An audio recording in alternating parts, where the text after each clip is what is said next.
ఒక బంగారం వ్యాపారం చేసేటువంటి మార్వాడికి నలుగురు పిల్లలు. ఇతను బాగా డబ్బు సంపాదించాడు. బాగా ప్రెస్టేజ్ వ్యాపారం అనమాట. అంత 10 మందిలో నేనే గొప్పగా ఉండాలి, కొంచెం బడా ఎక్కువ. మనిషి కూడా చాలా అందంగా, స్మార్ట్గా, మంచి బట్టలు, వైట్ అండ్ వైట్, మంచి గోల్డ్ చైన్లు, చేతికి ఒక బ్రాస్లెట్, 4 ఉంగరాలు. ఎక్కడికి వెళ్ళినా పెద్ద బిల్డప్ ఉండాలనేటువంటి మనస్తత్వం ఉన్నవాడు, బాగా డబ్బు ఉన్నవాడు, బాగా వ్యాపారం చేయగలిగిన సామర్థ్యం కలిగినవాడు.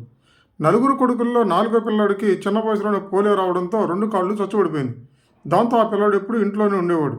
ఇతనికి ఆ పిల్లోని నలుగురిలోకి తీసుకెళ్లాలన్నా, తన 4గో కొడుకు పోలియో వాడిని ఎవరికైనా చెప్పుకోవాలన్నా చాలా తక్కువగా ఫీల్ అయ్యేవాడు. ఎవరైనా వస్తే ఆ పిల్లోని బయటికి రావద్దనేవాడు. ఏ ఫంక్షన్కి వెళ్ళినా ఆ పిల్లోని తీసుకెళ్లేవాడు కాదు. ఆ కుర్రాడి మీద కొంత వివక్ష చూపించేవాడు. ఎందుకంటే తన అహంకారానికి, తన అందానికి, తన ప్రెస్టేజ్కి ఆ అబ్బాయి ఏదో మచ్చలాగా ఉన్నాడని ఇతని తప్పుడు ఆలోచన. కానీ తల్లికి దీన్ని చాలాసార్లు అతను నచ్చ చెప్పాలని ప్రయత్నించినా అతని మనస్తత్వం ఏ రోజు మార్చుకోలేదు. అతనికి తక్కువగానే చూసేవాడు. కొంతకాలం గడిచిపోయింది. 3 మగపిల్లలకి పెళ్లి చేశాడు. ఈ అబ్బాయి కుంటోడు అని చెప్పేసి నాకు పెళ్ళొద్దన్నాడు. ఈ అబ్బాయికి పెళ్లి చేయలేదు, ఇంట్లోనే ఉంటాడు. ఇలాంటి సందర్భం బాగా నడుస్తున్న టైంలో ఈ మార్వాడికి తాగుడు అలవాటు ఉండడం వలన కొద్దిగా కిడ్నీ ఒకటి పాడైపోయింది. 2 కిడ్నీలు పాడైపోయినాయి. 2 కిడ్నీలు పాడై కిడ్నీ ట్రాన్స్ప్లాంటేషన్ చేయాలన్నారు. కిడ్నీ ట్రాన్స్ప్లాంటేషన్ చేయాలంటే ఖచ్చితంగా రక్త సంబంధికులు మాత్రమే కిడ్నీ ఇస్తేనే త్వరగా సెట్ అయ్యింది, లేకపోతే సెట్ కాదు.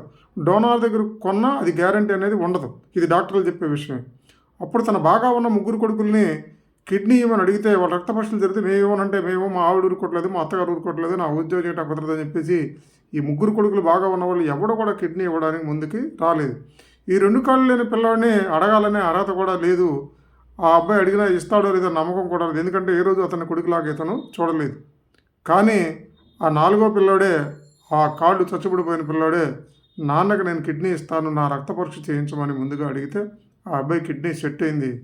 ఆ అబ్బాయి కిడ్నీని తండ్రికి దానంగా ఇస్తే ఆపరేషన్ చేసి తగ్గిన తర్వాత తన అహంకారం మొత్తం నేల మీదకి వచ్చిన తండ్రి చచ్చుబడిపోయిన కొడుకు 2 కాళ్ళు పట్టుకొని, అయ్యా నువ్వు నా కొడుకు కాదురా, నా తండ్రివి. నా తండ్రిని నేను గుర్తించలేకపోయాను. జీవితాంతం నాకు ఈ జ్ఞానం రావడం కోసమే దేవుడు నాకు ఈ కష్టాన్ని కలిగించాడు. నా తప్పు నేను క్షమించను ఆయన, నా తప్పు నేను తెలుస్తున్నానని చెప్పేసి తన కొడుకు కాళ్ళు పెట్టుకొని పశ్చాత్తాపం చెందాడు. తండ్రికి కాళ్ళు లేకపోయినా కిడ్నీ ఇచ్చి ప్రాణం కాపాడినటువంటి ఈ పిల్లవాడిని అపర భీష్ముడు అనడంలో ఏమాత్రం సంశయం లేదు.